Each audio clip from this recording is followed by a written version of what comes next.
Assalamu alaikum wa rahmatullahi wa barakatuh. Dear my brothers and sisters, the guest we spoke about Thursday, subhanAllah, we already had three. This is the third night for Taraweeh.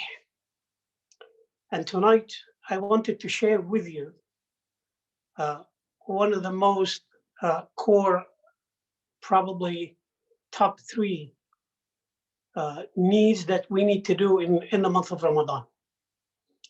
It's a roadmap that an ayah in Surah Al-Baqarah, as Allah subhanahu wa ta'ala talked about the fard of Siyam, also gave us the tools we need. And these tools are so essential in order for us to connect with Allah subhanahu wa ta'ala. And in the ayah where Allah says subhanahu wa ta'ala, A'udhu billahi minash shaitanir rajeem, Bismillahir Rahmanir Rahim, وَإِذَا سَأَلَكَ عِبَادِي عَنِّي فَإِنِّي قَرِيبٌ أُجِيبُ دَعْوَةَ الدَّاعِ إِذَا دَعَانِ. If my servants ask you about me, I am nearby, and they should call upon me, and I will respond. It is only us making that call. We have so many needs in our lives. We have so much to ask for. Our issue is not whether Allah will answer or not, because this is our faith. This is part of our iman. This is the essence of our deen, our faith that when we ask Allah subhanahu wa ta'ala, Allah will respond. That's not the issue. The issue, us. We are not making the dua. We're not making enough of it.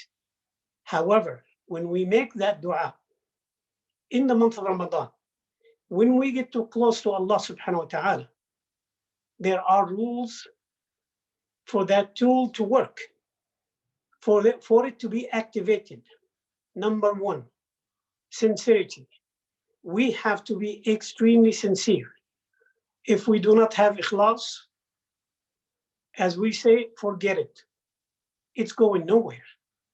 It will go for what we intended it to be. If it is for Allah, Allah will take it. If it is for us, Allah will keep it for us. So ikhlas is number one. Number two, that we have to be in compliance with the Sharia.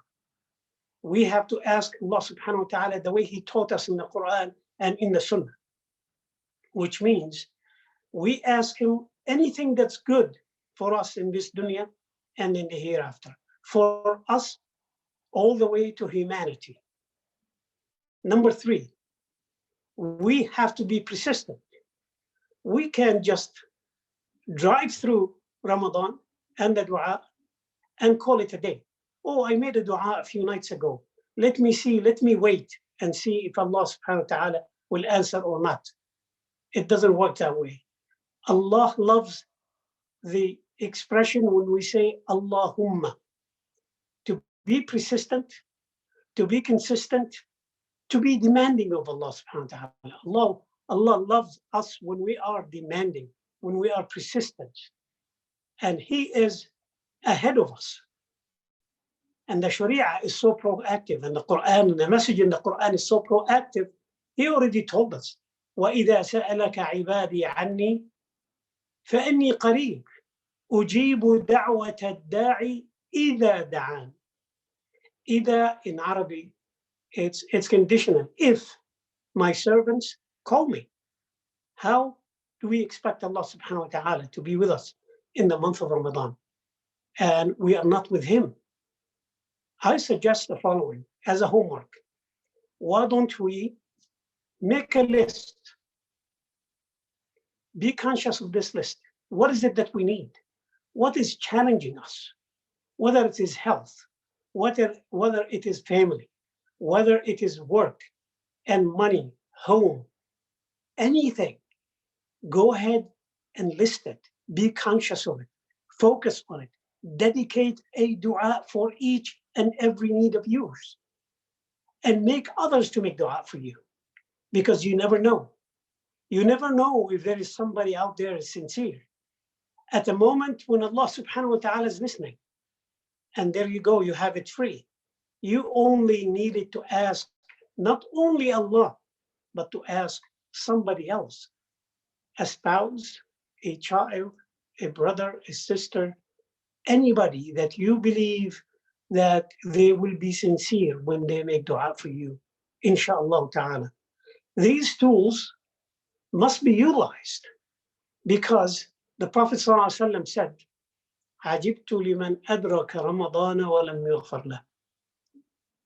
I am shocked, in a way, the way we say it, I am shocked from a person who gets to live Ramadan and did not get to be forgiven by Allah subhanahu wa ta'ala.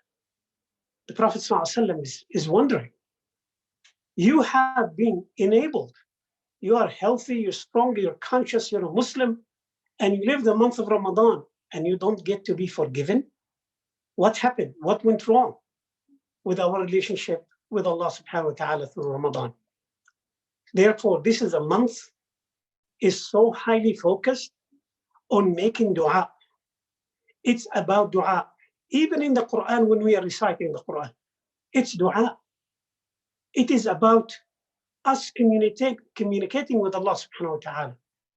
Sometimes between us, when we call each other, the reception is down.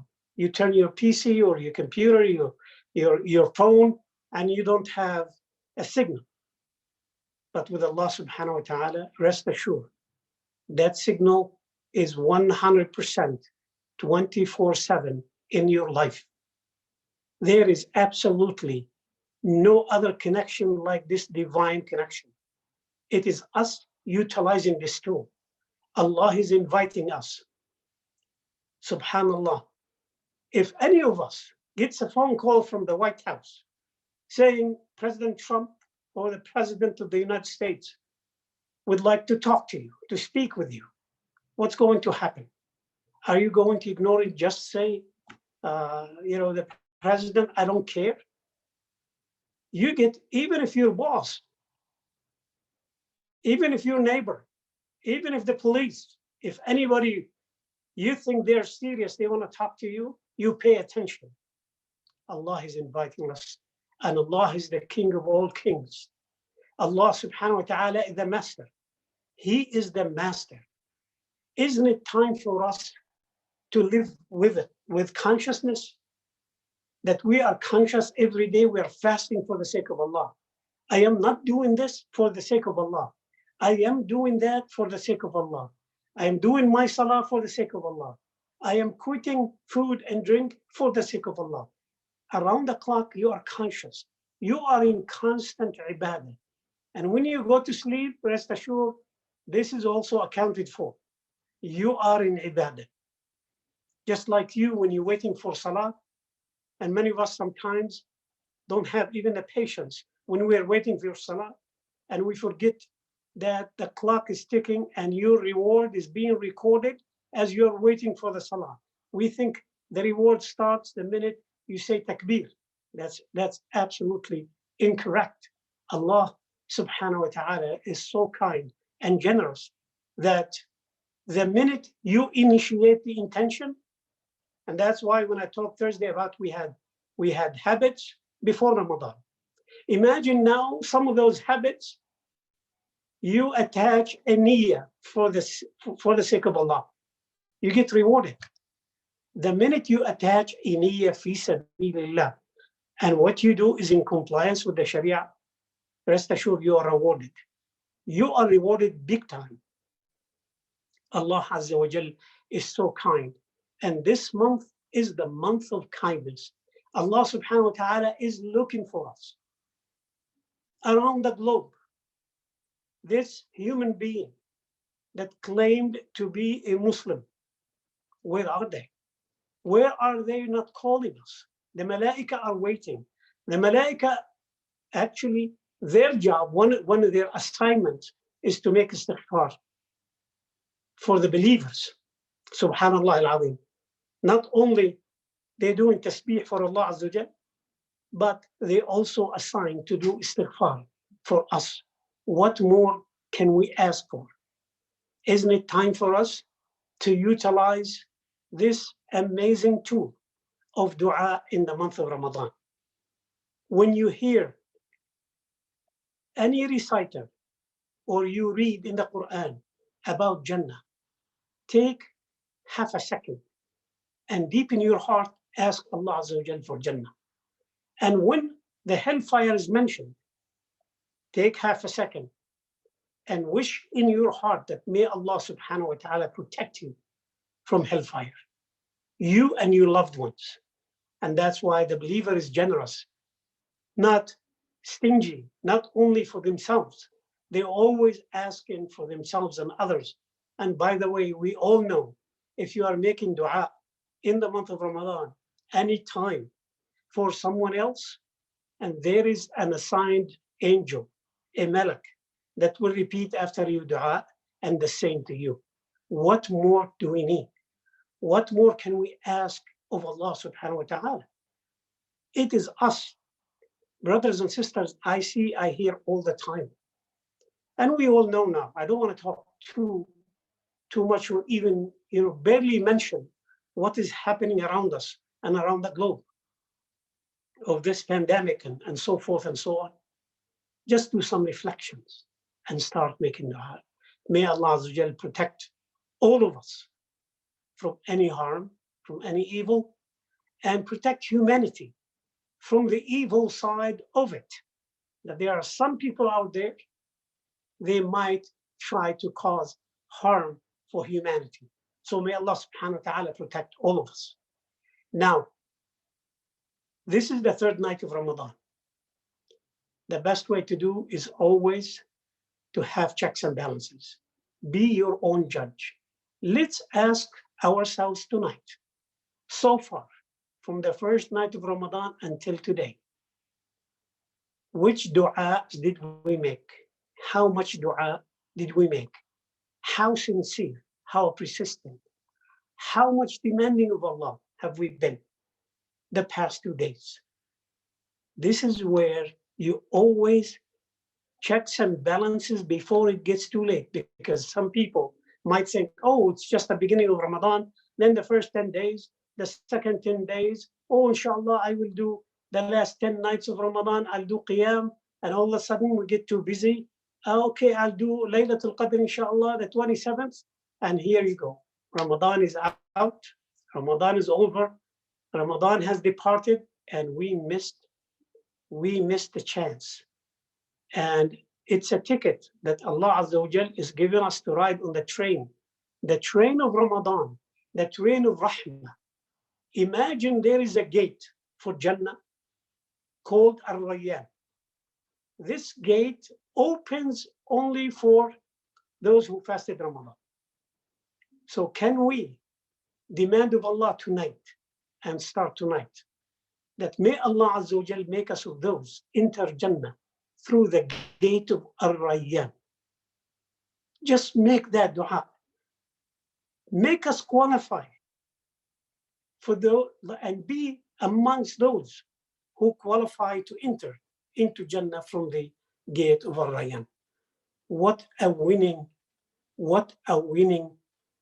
opportunity for us. We are alive, we're conscious, we know it, we have the knowledge, we have the time, we have the health, we have the wealth, we have all the resources we need. It's just we need to make that dua. Put that effort in place. Be sincere tonight. And let's work on it and make it every night. When you have one of the most times when your heart is really tender for the sake of Allah Azza wa Jal. Ask Allah to accept our siyam, our dua, and make us of those who enter Jannah from the gate of Ar-Rayyan. Allahumma ameen. Allahumma inni as'aluka bi asma'ika al-husna wa sifatika al-husna al-ulya an taj'alana min alladhina yastami'una al-qawla fayattabi'una ahsana. May Allah Azza wa Jal accept from us our qiyam and our siyam. Protect us, give us the health,